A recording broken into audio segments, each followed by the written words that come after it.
নমস্কার। জীবন যেরকম ছিল,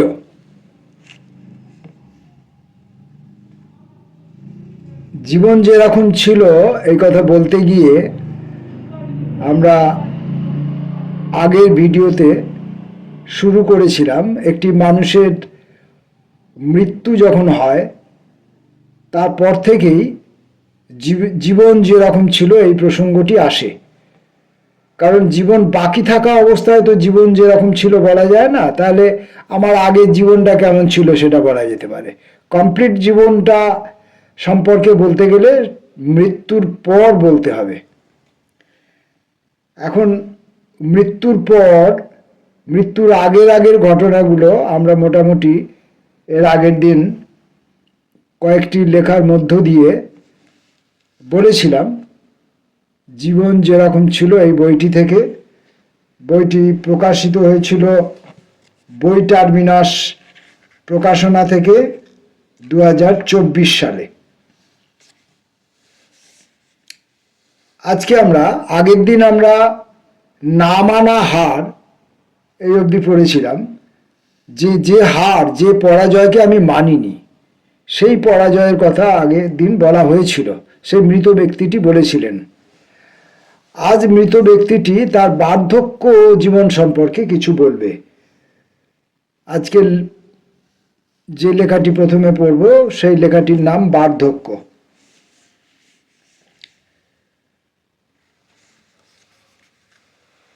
লোকটা একদিন একটা ডাক্তারের কাছে গেল। সে এমন একজন ডাক্তার যে নাক, কান, গলা, পাকস্থলী ও অন্ত্র, চোখের ভেতর এবং বাইরে, কোমর, হাঁটু, গোড়ালি, কিডনি থেকে ফুসফুস হয়ে হার্ট, সব কিছুতেই বিশেষজ্ঞ। রোগীর মাথার ভেতরেও ঢুকতে পারে সে।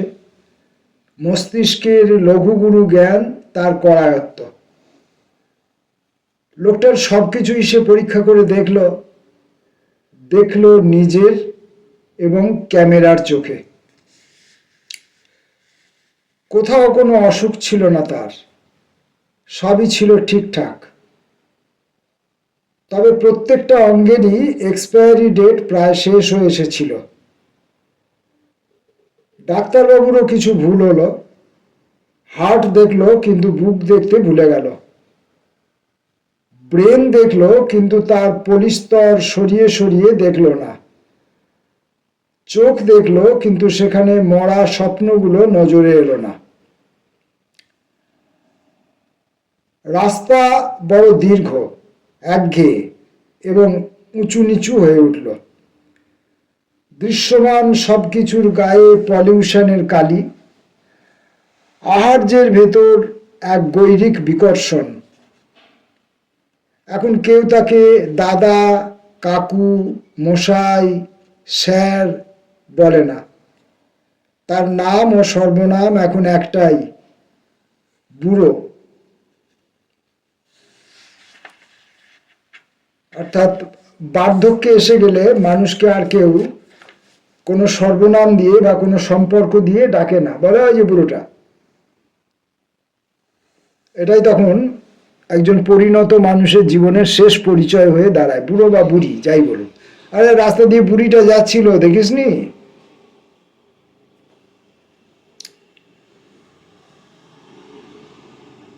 তো যে লোকটির কথা এখানে বলা হচ্ছে, যার জীবনের কথা এখানে বলা হচ্ছে, ধরুন সে চাকরি করত বা তার নিজের একটা নিজ উদ্যোগে কোনো একটা কাজ ছিল, যাই হোক, সেখান থেকে সে অবসর নিয়েছিল।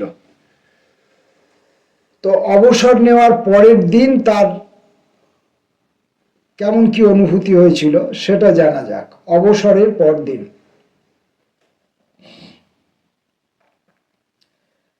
কাজের জীবন থেকে অবসৃত হওয়ার পর জানতে পারলাম অকাজের গুরুত্ব কতটা, আর কাজের জন্য আমি কতটা গুরুত্বহীন। সকালের 9টা মণিকে আজ দেখলাম প্রথম। এই ছোট্ট ফুলটি যে এই পরিণত বয়সে আমার শিক্ষক হতে পারে, তা নিয়ে কেউ গবেষণা করবে না। অথচ এখন থেকে আমি জানতে পারবো ছোট্ট ফুলটির বিভিন্ন ছায়া কখন মাটিকে কোন পুরস্কারে পুরস্কৃত করবে। প্রতিদিনের যে ফেরি এপাড়ার পাথর বাতাসকে জল তরঙ্গের ধ্বনি দিয়ে যায়, আমার শোনার সময় হয়নি বলে জানতে পারেনি কেউ। এ অপরাধ জীবনকে দরিদ্র করেছে কি ভীষণ।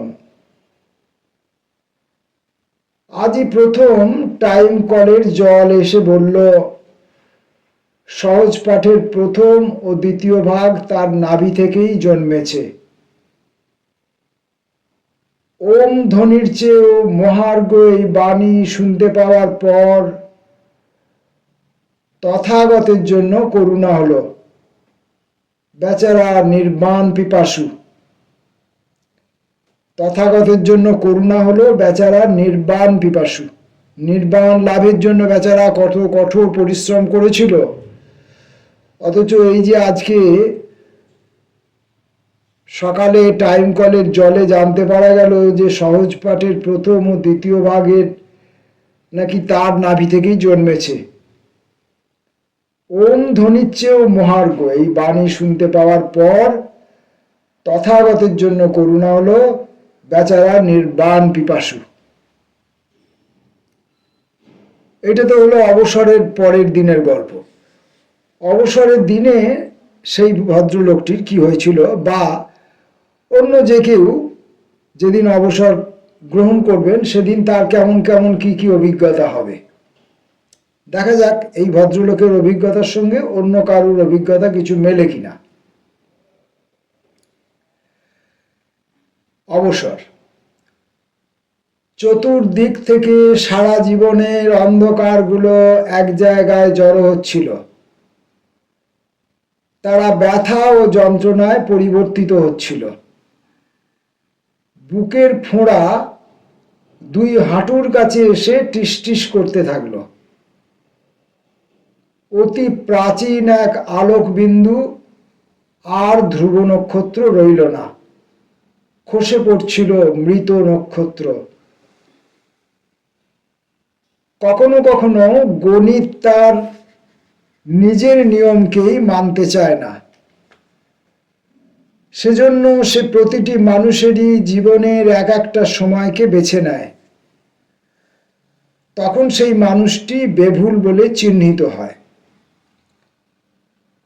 প্রতিটি পদক্ষেপ পড়তে শুরু করলো গর্তের মধ্যে। যেটুকু আলো তখনও জ্বলছিল তারা আলোকিত থাকতে অনাগ্রহ প্রকাশ করল। একদিন বিকালে সারাদিনের হোঁচট আর রিরাইটিংয়ের চেষ্টার পর সহকর্মীরা তাকে বিদায় জানালো। পরদিন থেকে ঘড়ির কাঁটা, বাস, ট্রেন এরা কেউ ওর জন্য অনিবার্য রইল না। একটা অনাত্মীয়তার স্বাদ তাকে বিষাদের দিকে নিল। জীবনের বিভিন্ন সময়ে কিছু কিছু জিনিস খুব প্রয়োজনীয় থাকে। সেই সময়টা পেরিয়ে গেলে সেই জিনিসগুলোর আর কোনো গুরুত্ব থাকে না। যখন এই ভদ্রলোকের চাকরি ছিল তখন ঘড়ির কাঁটা, বাস, ট্রেন এবং ইত্যাদি অনেক কিছু গুরুত্বপূর্ণ বিষয় ছিল, যেগুলো প্রত্যেকটাই খুব গুরুত্বপূর্ণ ছিল। কিন্তু যখন তার অবসর হয়ে গেল তখন ঘড়ির কাঁটা কোন দিকে চলছে, আগের দিকে না পেছনের দিকে, 10টা বাজলো না 12টা বাজলো না 2টো বাজলো না রাত্রি হলো না দিন হলো, আজকে রবিবার না সোমবার, কিছু যায় আসে না, সব অর্থহীন হয়ে পড়ল। বাস, ট্রেন এসব আর তাকে ধরতে হবে না।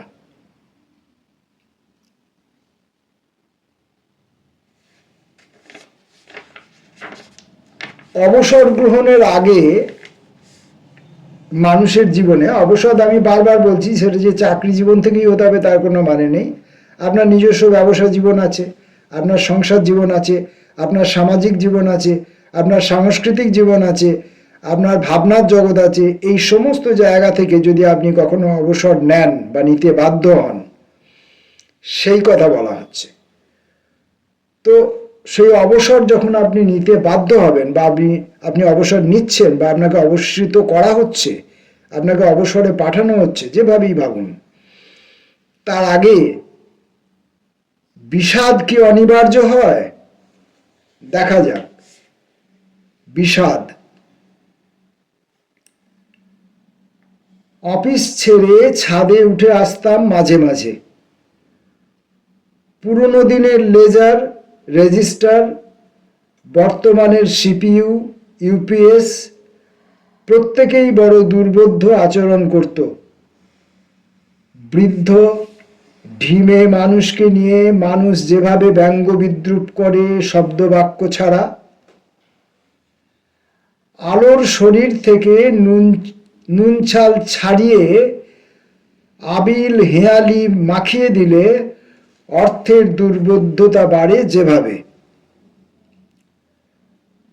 জনসমাগমের মাঝেই দরজাবন্ধ আলোচনায় সিস্টেম ও অনিয়মের প্রত্যেকটি আপডেটের সঙ্গেই কিছু নির্জনতা, কিছু উদম সন্ন্যাস ও পিছিয়ে পড়ার হাতছানি, নতুন নতুন এররের মতো ঢুকে পড়ত। এখন সবকিছু এরর সর্বস্ব, যা কাজ করতে যাওয়া হচ্ছে এরর, একটা এরর শো করে দিচ্ছে। সেই সব ভ্রান্তিগুলোই অত্যন্ত সক্রিয় হয়ে কেবল আমাকে বুঝাতে চাইতো রামানুজন বা চন্দ্রশেখরন গণিতে কতটা কাঁচা ছিলেন। অত্যন্ত ছোট ছোট কিছু অঙ্ক, নোট অথবা সম্পর্ক ধরে রাখার জায়গা হতো না কিলোবাইট, মেগাবাইট বা টেরাবাইটে। ইরেজার ছাড়াই ডিলিট হতে শুরু করলো অর্ধ শতাব্দীর সব ইতিহাস। নির্জন টয়লেটের মধ্যে লুকিয়ে থাকতো আশ্রয়।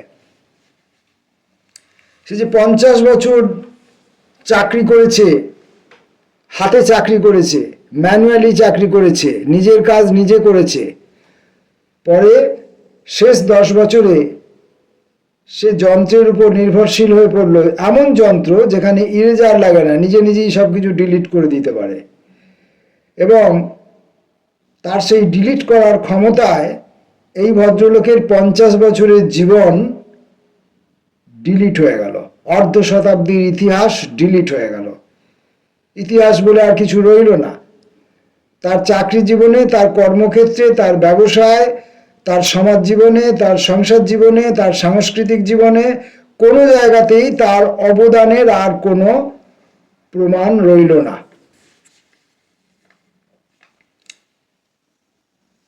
এই হলো অবসরের আগে এবং বিধ বিষাদ। এখন বিষাদ যে ভদ্রলোকের হচ্ছে, ভদ্রলোক যখন কাজে ছিলেন তার যাপনটা কেমন ছিল, কিভাবে তিনি জীবন যাপন করতেন, সেটা দেখা যাক। যাপন। কারো বিরুদ্ধে আমার কোনো অভিযোগ নেই, কেননা অভিযোগ শব্দটি বারবার আমার দিকেই ধাবিত হয়েছে। রাস্তার অসমতলতার জন্য কেন আমি দায়ী হব না? সমুদ্রপৃষ্ঠে নিম্নচাপ সৃষ্টি হওয়ার দায় আমার নয় কেন? বাতাস যখন ঝড়ের চেহারা নেয় এবং বালিয়াড়ি থেকে উড়িয়ে নিয়ে আসে অণু অণু আক্রমণ, সে দায় কে নেবে? ইত্যাদি। আমি নীরবতাকে পোষ মানিয়েছি কুকুরের মতো। নীরবে সে আমাকে পাহারা দেয়। একটি পেরেক কোথায় কোথায় কতবার বিদ্ধ হতে পারে গবেষণা করেছি গোপনে, এবং লব্ধ তথ্যকে আমার ধী বাড়াতে কাজে লাগিয়েছি। সেই ধী কখনো নিজেকে ধীমান বলে দাবি করেনি। আমি লোকটিকে হত্যা না করলে বাঁচানো যাবে না, জানতাম। আজ কৃতজ্ঞতার সঙ্গে স্বীকার করি, আমাকে আত্মহত্যার দায় থেকে বাঁচিয়েছে আমার চূর্ণীরা। বারবার তারা গুপ্তঘাতকের ভূমিকায় অভিনয় করেছে দক্ষতার সঙ্গে।